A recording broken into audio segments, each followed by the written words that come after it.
Done. Nah, send him on my notes. You right. She did loads of arguments and then stood for chairman. I don't know why. Yeah, please, guys, quiet, please, so we can speak. Madam Chair, I'm quite certain that the honourable ladies and gentlemen of this society will join me in a belief that democracy is a jolly good thing.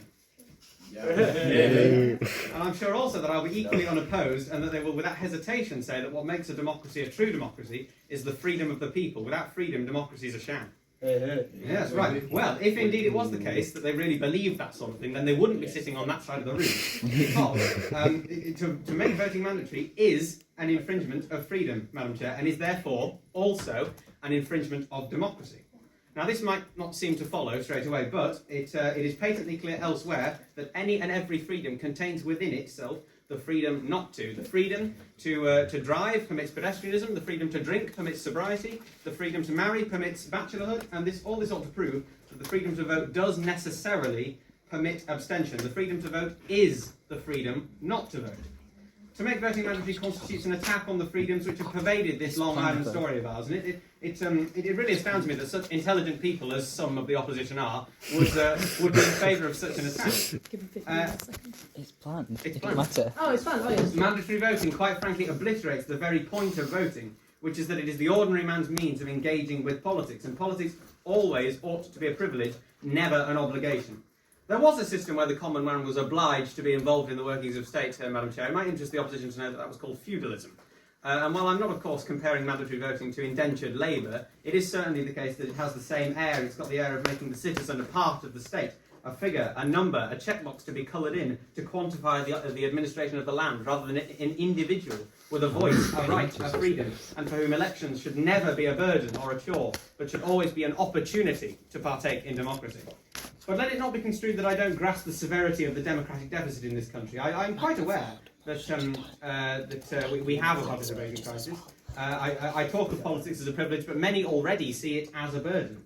And the opposition will no doubt be eager to leap up and tear me down with words and to explain to me the participation crisis we're facing. I quite see their point. I have seen the statistics that they're no doubt yearning to fling at me. I'm sure the Honourable Mr Brennan is dripping with percentages from his but they shall attempt to blind you, Madam Chair, and the rest of us with an absolute deluge of statistics when it's what's behind the numberful that requires examination. And when you examine it, it becomes very, very clear that mandatory voting isn't the answer. Why, we must inquire, have the people stopped voting? And it is because they are disillusioned with politics to begin with. To enforce a vote upon them not only doesn't fix the problem, it'll even exacerbate the problem, because they're either going to spoil their ballots, in which case no practical good is done, or they are going to vote disingenuously, which eats away at the soul of democracy, the very core of democracy.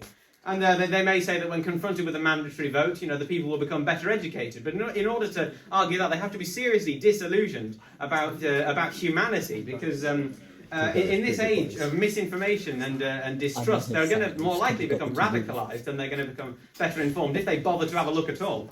What must be done is to reinvigorate the British people to political discussion via a number of factors which are too complex and diverse to discuss at any great length here, other than to simply name a few. We have to restore public morals in politicians.